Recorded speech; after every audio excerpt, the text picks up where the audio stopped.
This elderly couple were tortured, murdered and mutilated by 15-year-old Daniel Marsh in the couple's home in California.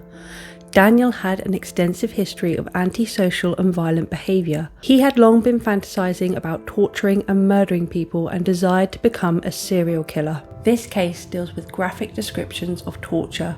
Viewer discretion is advised. Daniel was born in 1997. At 10 years old, his parents divorced after his mother had an affair with his kindergarten teacher. It was around this time that Daniel began to get these disturbing urges to harm and murder. He was furious at this woman, his former teacher, whom his mother had run off with. He had fantasies about slitting her throat or strangling her to death. His mother stated that towards the end of their separation, it got very ugly.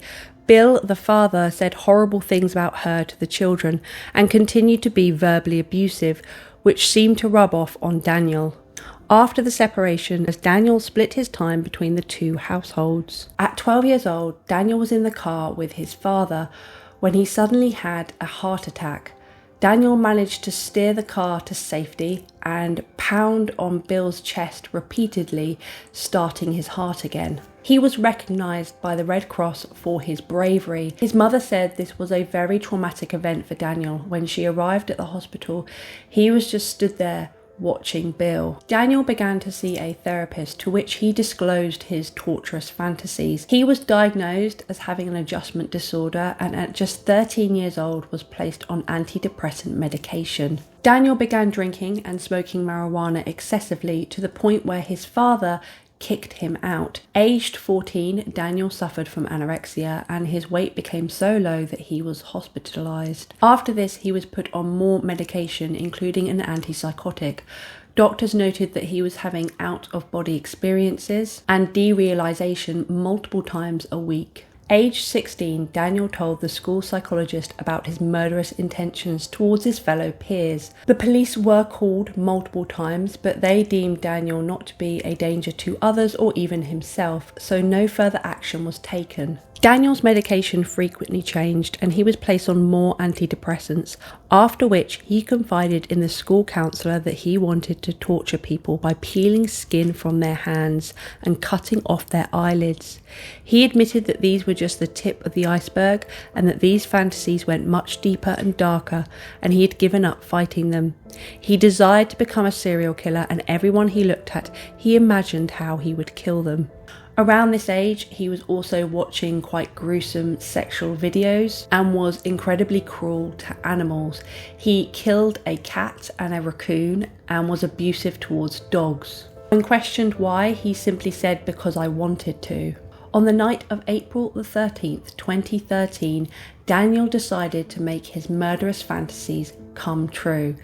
This wasn't just a spur-of-the-moment thing. He meticulously planned this. He put tape at the bottom of his shoes so he wouldn't leave any footprints. He wore gloves to avoid leaving any fingerprints or DNA.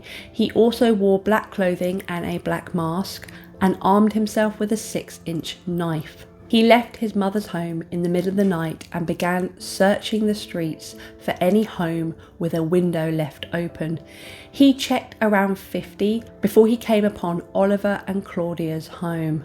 Oliver, known to friends as Chip, aged 87, and Claudia, aged 76, married later in life in 1996.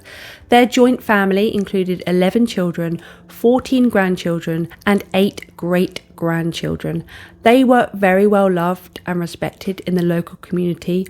Oliver's and Claudia's home was just 2 doors down from Daniel's father's house. So Daniel sliced open the screen and climbed in through this open window. He waited in the living room until he could hear snoring sounds coming from the master bedroom. He went upstairs, entered the bedroom and just stood over the bed, watching Oliver and Claudia sleep for around 10 minutes.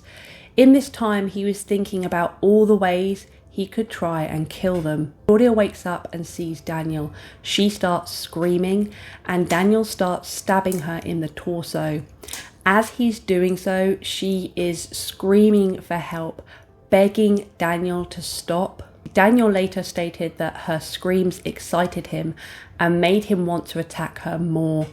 When Oliver woke up, he began to repeatedly stab him as well. Even when both the victims were deceased, Daniel continued to stab them. Claudia suffered 67 stab wounds and Oliver suffered 61 stab wounds. Daniel didn't stop there. He went on to mutilate their bodies. He cut the deceased victims' bodies open and examined and experimented on them. He also disemboweled them, removing their organs. He tried to cut Claudia's eye out with a knife, but that proved too difficult. He cut the fat from Claudia's legs and torso out. He also opened Oliver's forehead just out of curiosity. He inserted a cell phone into Claudia's stomach and a drinking glass into Oliver's. During Marsh's interrogation, he stated that he placed the items inside the victims' bodies to fuck with the people who would later investigate the murders. He said these murders gave him an incredible high, which he lived off for weeks. He kept souvenirs, including the bloody clothing he wore and the knife. He planned to commit more murders, this time using a baseball bat so that there would be no link between the two. The following morning, on April the 14th, Oliver and Claudia don't turn up to church, as well as other social events they had that day. Family and friends become concerned, and that evening, Claudia's daughter Laura, along with the police, enter the home and discover the horrific scene. Multiple investigators and FBI agents try to solve this murder, but no evidence was left. There were no fingerprints, no footprints, no DNA.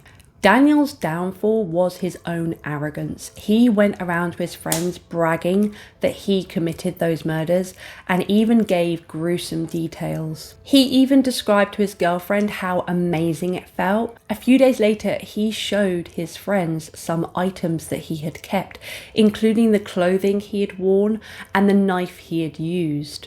The friends stated that they were scared of Daniel at the time, so they didn't report anything. 2 months later, Daniel's girlfriend breaks up with him as she's beginning to get a bit scared of him. 2 days later, in the middle of the night, he breaks into her home and she is petrified. She thinks he is going to kill her. She relays this incident to their mutual friend and they decide that they need to tell someone about those murders. So they tell Daniel's father. Daniel's father does not believe that Daniel committed those murders, so just ignores them. So they then go to the police. Daniel was arrested on the 17th of June. Initially, he completely denied any involvement, but then went on to make a full confession. He said he doesn't have sympathy for anyone at all, he doesn't experience empathy, and said that all the evidence they needed they would find in his mother's garage. When police arrive at the garage, they find the bloody clothing and the knife. He was given a psychopath checklist and scored an incredibly high 35.8 out of 40. The psychiatrist at the time said that this was the highest score he'd ever seen. Daniel was charged with 2 counts of first-degree murder. Daniel initially pled not guilty, but then changed his plea to not guilty by reason of insanity. A psychiatrist did evaluate Daniel and said he was mentally ill, but sane. Despite this, Daniel's attorney still tried to use the defense of insanity. They said the medication he took, combined with his mental illnesses, triggered uncontrollable violence and rendered him temporarily insane. The jury reached a verdict of guilty on both counts and said that Daniel was sane when he committed both the murders. Daniel Marsh was given the maximum term of life imprisonment with parole. Although he was tried as an adult, because of his juvenile status, they could not give him life without. Since his conviction, new bills and legislation around juvenile sentencing have been passed in the US. He has repeatedly tried to appeal his conviction based on these in order to achieve an early release, but has repeatedly failed. In 2018, a YouTube video of Marsh giving a TED Talk was uploaded. He spoke of his alleged hardships that he had experienced and declared that he was reformed and deserving of another chance. The video was deeply upsetting to the victims' families and was removed from YouTube. That was the case of Daniel Marsh. If you like my content, please remember to like, subscribe and comment, and I will see you in the next one.